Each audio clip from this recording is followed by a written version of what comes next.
But within 4 months of the election of that new Congress, they capitulated to the Bush administration and funded the war another 6 months. In September, we'll be going to the mat again with the Congress to say, we elected you to end this war.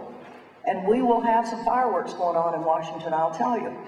But what's happened is that a lot of Americans, the folks that use the military as a way to get ahead, a place that if you can't get a college scholarship, and of course America is not doing much on college these days, if you haven't made it rich, if you're middle class, lower class, we don't give scholarships anymore to speak of. So the military still is that option of trying to get ahead. Except young men and women are now saying, are you idiots? 4 years of that stuff in Iraq, 6 years in Afghanistan. I mean, this is a war society. We know what's going to happen. We're going to get sucked right in if we join in. Next stop, Baghdad. Next stop, Kabul. We're not joining. So there's a great shortfall in the number of men and women going into the U.S. military. So what happens? Recruitment of people from other nations, particularly Mexico and Central America. What's the offer? U.S. citizenship, expedited U.S. citizenship. That's happening like you wouldn't believe. Big bonuses that are being given to the Latino community in the United States. $20,000 if you'll sign on a dotted line and you will go into the military within 30 days. Big bucks for kids coming out of communities where they really have a difficult time seeing ahead because there is no prosperity in their homes. There is no prosperity. Just like Peter was saying, if you look at what's happened here in Canada, and since NAFTA came into effect, the loss of 1 month's salary for a family. Well, the same thing has happened in the United States.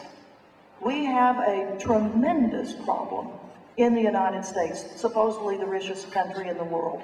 But it's the rich for those corporations, those people that work at the highest level of our society, those people that are represented at Portobello today by this corporate hierarchy that's there to advise the governments of our 3 countries. It's a terrible statement, a terrible thing. The wars that are going on right now, the wars of Afghanistan that you all are debating so much in your own society, whether or not Canada will remain as a military partner with the Bush administration in Afghanistan. And you will start seeing probably that you'll be facing the same situation that we in America are, that we are having young men and women in our military who say to the government of the Bush administration, we may have volunteered for the military, but we're not going to serve.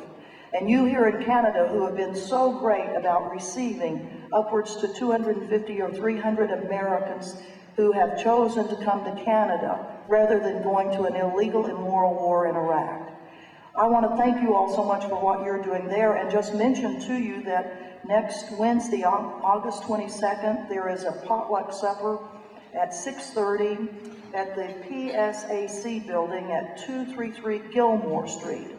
And I thank you all because we in the United States need to be doing more to help you in your great efforts to support those, I think it's 35 men and women who publicly are known here as war resistors and are living here.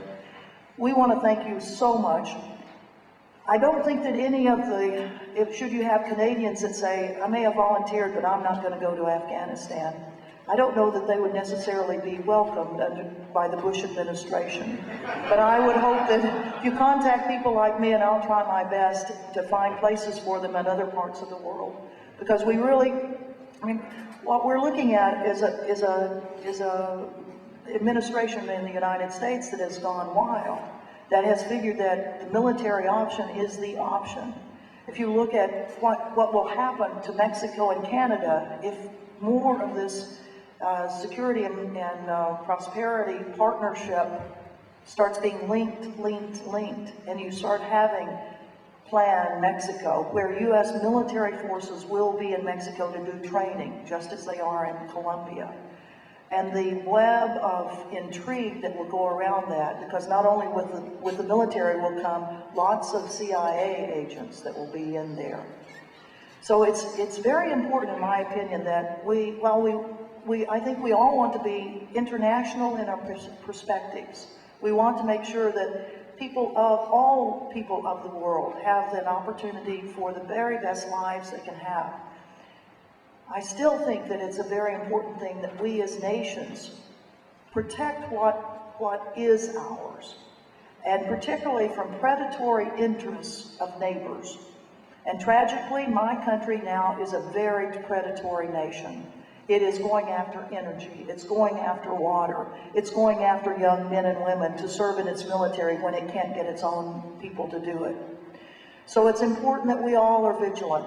It's important that we demand that these leaders open up this process to the public, that the legislatures, the parliaments, the congresses of our countries have a role in this, and that if these agreements are formalized, it's done through an open treaty among all the countries so that we know exactly what we're getting into.